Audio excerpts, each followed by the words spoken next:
Hi, thank you. Good morning. Good morning, everyone.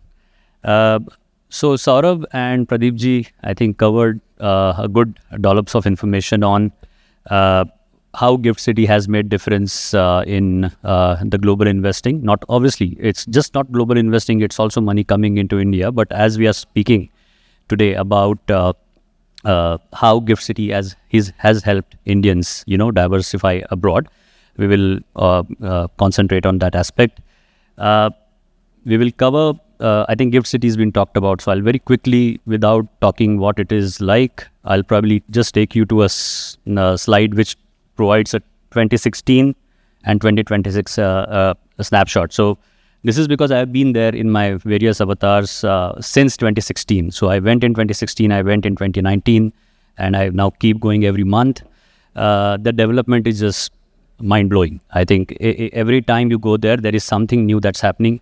The best thing that I think just happened since last winter, I think there is a music conferences, concerts like the Sonu Nigam played, Arijit Singh played. I'm sure again some other foreign band will come and play. So the point is that the regulator is and the whole Gift City administration is absolutely, I would say, cracking in terms of how they want to build the ecosystem of funds, of financial intermediaries, all support functions. But they are also obviously making the whole atmosphere more lively, and people would like to come to stay, to work, and so the development is real. Just to kind of talk also more about the IFSC's prowess, right?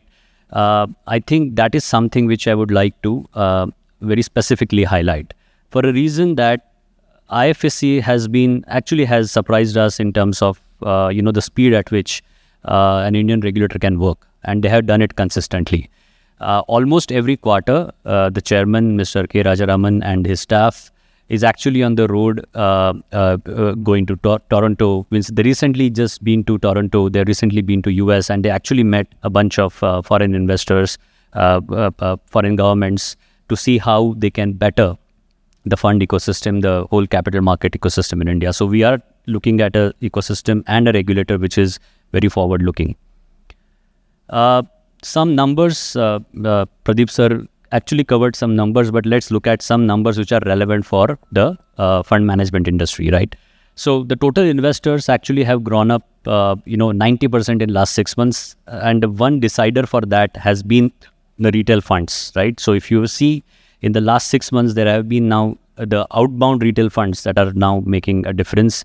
There are also inbound retail funds, but really from a Indian investors perspective, what we have to concentrate is how the outbound investors, retail funds are doing.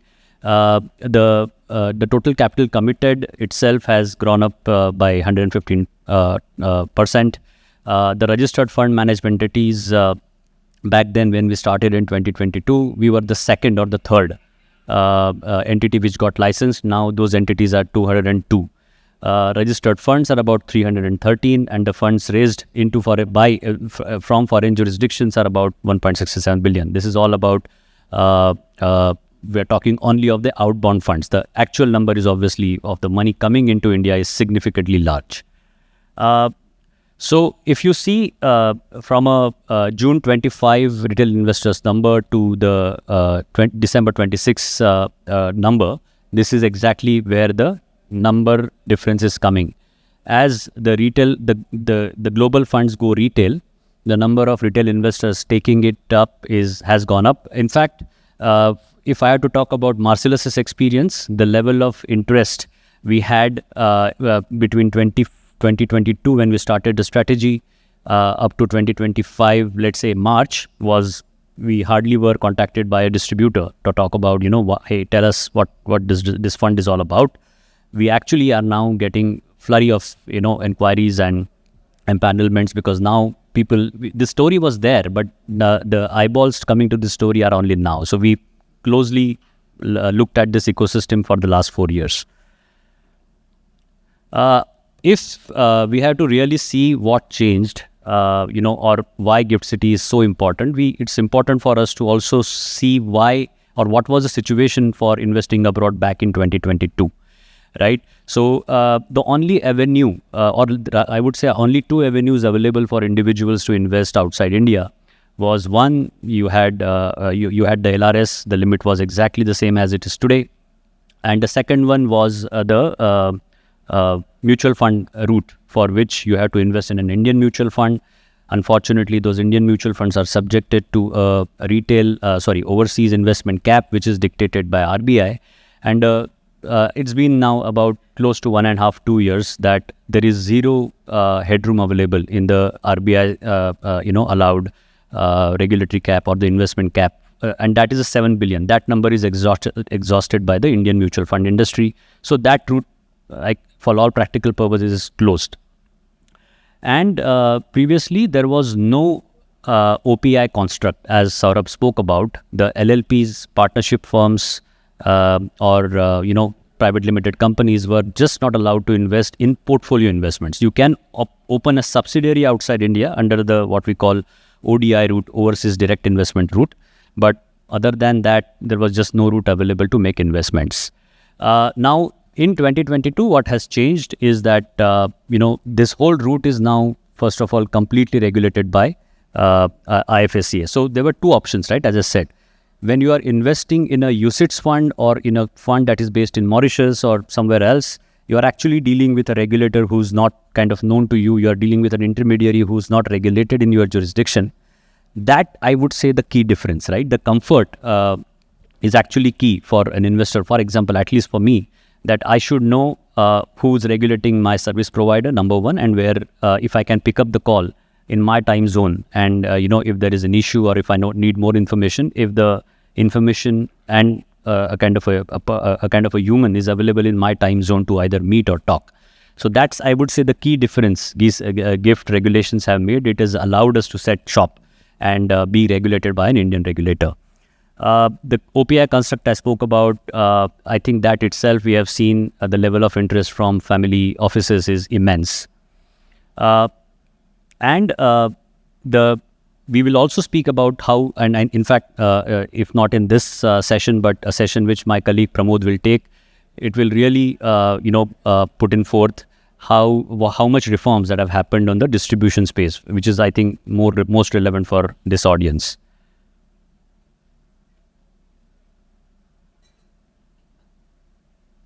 Yeah. So I'll not spend much time on this slide because we have covered this. I think one of the most important thing I find interesting in this is the whole point of hedging against the dollar depreciation. As Saurabh said, over a decade, rupee typically lose 30 to 40% of its value. So forget what instrument you are investing in. If I have to just look at that as a draw, I find the whole LRS route or any options that the GIFT City ecosystem makes available for us very interesting.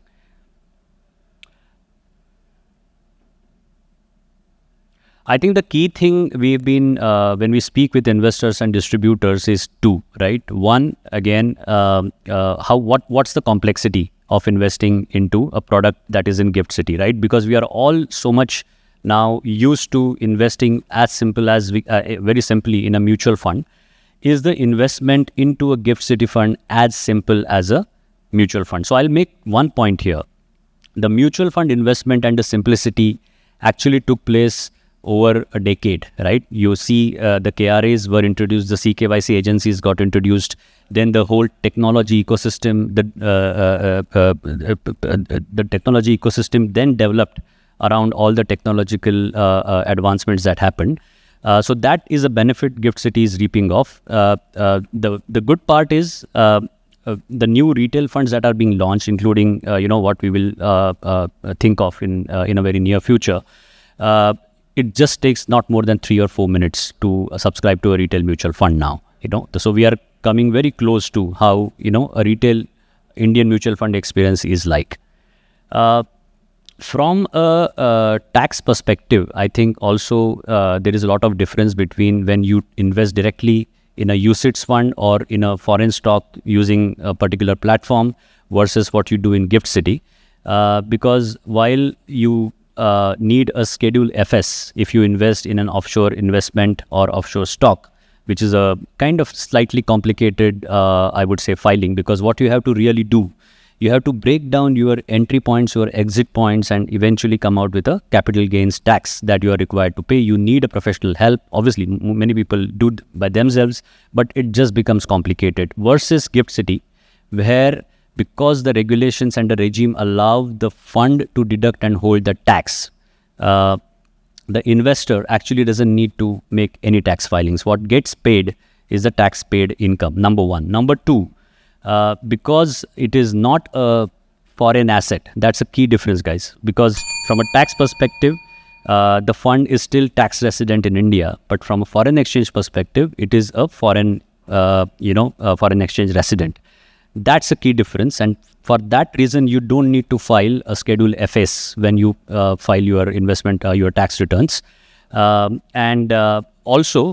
you need to obviously list the fund as your investment only if your reportable tax income is more than 1 crore, correct? That's the limit that got increased from 50 lakhs to 1 crore in the 25-26 amendment. That's about it. Thank you.